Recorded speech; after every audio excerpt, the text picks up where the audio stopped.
Chapter 16. Falling from Grace.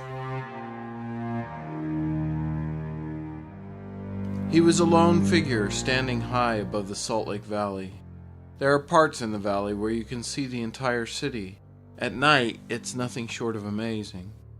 He stood at one of the best spots, a large rock set against a steep gravel face on the east side of the valley.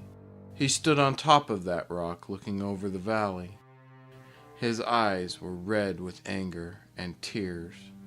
"He left," he thought to himself, "when I needed him most." Scott thought. The tears began to flow again. He sat quietly for a while. "Not my fault," Scott thought to himself, the anger in him building. "She was being attacked. What was I supposed to do?" Scott said out loud. Scott's red-rimmed eyes turned toward the valley. In his mind he could hear the heartbeats, the victims ready and waiting. Why should he not feed? It was the creature that he was.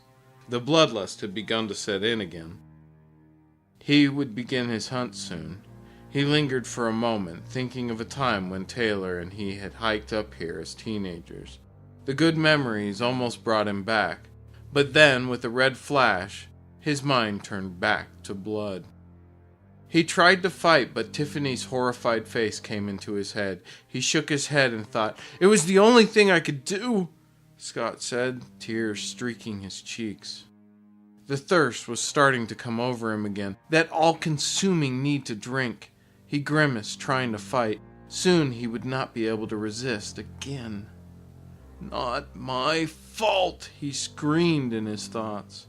The thoughts raced at random through his head. Most of them were thoughts of Tiffany. Amy's face showed up many times as well. He tried not to think of Taylor. It made him angry. He did not like the feeling of being angry at Taylor. It is something that had only happened a few times. But this time Taylor had gone. He was not there. Scott needed him now more than ever. On the road, living out his dreams, while I live a nightmare, Scott thought bitterly. He shook his head to clear it again. This time the clouds did not clear. The memories shot around him. Failure is all he could see any longer. Now, thankfully, the addiction was starting to take over. The thoughts got more and more clouded until all that was left was the hunter.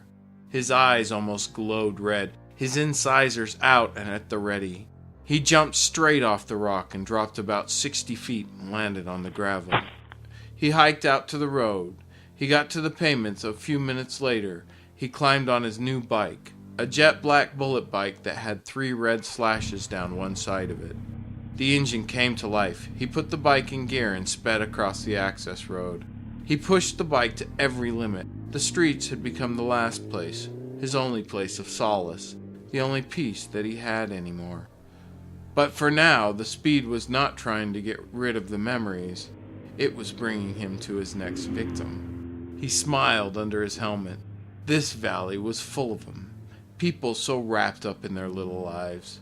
They had no idea of what the big picture was, and what a small part of it that they truly were. He had started to look at humans as lower than him. He knew Taylor would not approve, but he was not Taylor, and he did not care anymore. The only thing he cared about now was blood.